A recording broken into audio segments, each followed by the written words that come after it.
Okay, let's talk about something. We've all been sold this lie about work, right? It's this dangerous myth that's literally costing us our health, our happiness.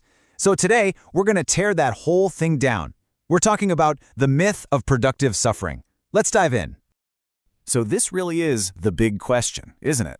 The one we all need to stop and ask ourselves. We hear it all the time. Hustle, grind, sacrifice. But is all that nonstop effort actually building your career? Or are you just burning yourself out for someone else's bottom line? You know, it all starts with this lie. And it's a lie that's like baked into our whole culture of ambition. It's this idea that to succeed, you absolutely have to suffer. Like your pain is some kind of ticket you have to buy just to get in the door. And look, this isn't some subtle, hidden message. Oh no, it is loud and clear. The thinking goes, if you're not totally exhausted, if you're not giving up your well-being, then you just don't want it enough. We're literally being taught that real ambition and total burnout are the exact same thing. So you gotta wonder, how does a lie like this get so powerful? How does it get its hooks into us? Well, it starts by turning your struggle into a status symbol. This first myth, it basically reframes being completely exhausted as something you should be proud of, something you should, show off. And you see this everywhere, right? Especially on social media. It's like a competition. People are bragging about getting 4 hours of sleep, grinding through the entire weekend, living with this insane, crushing stress. And the wild part is, these things aren't treated like problems we need to solve. No, they're flaunted like badges of honor, like they're proof that you're truly committed. All right, this next myth, it's even sneakier. It's more insidious because it taps right into our desire to be seen as tough, as capable. It's basically a masterclass in taking a genuinely toxic work environment and rebranding it as something you should actually want. Does this sound familiar? Oh, this miserable job with impossible demands? It's not toxic, it's an elite training ground. It's this idea of a trial by fire. Something that's supposed to forge you into a future leader. It's a really, really clever way to flip the script and make exploitation sound like an opportunity.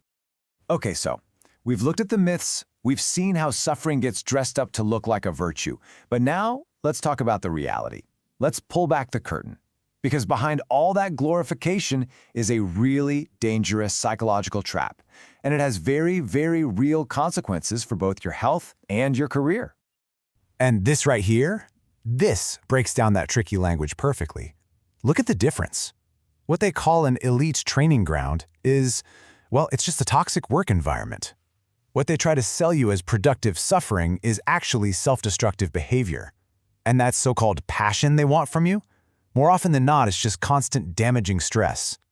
So when you buy into this rebranding, it puts you on a very predictable and very destructive path. It starts with glorifying stress. That leads you to believe that suffering equals success. And from there, it's a straight shot to inevitable burnout. The final stop, real negative health outcomes. It's a chain reaction, all right, but it doesn't lead to success.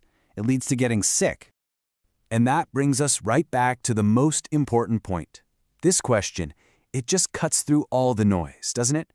When you're running on empty, when you feel that constant pressure, you have to stop. You have to ask yourself, is this really building my future?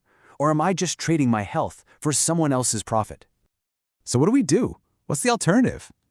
Well, it's not about giving up on your ambition. Not at all. It's about completely redefining what passion and hard work actually look like. It's about shifting our whole mindset away from just enduring pain and towards intentional, sustainable action. And this is the goal. This is what we should be aiming for. Sustainable action. It's such a powerful idea, right? The idea that your ambition and your well-being can work together, not fight against each other. It's about building a career that doesn't demand you burn yourself to the ground to do it. So let's really nail this down. The core idea is this massive mental shift you see here. The old toxic way of thinking about passion, it's all about endurance, suffering, and burnout.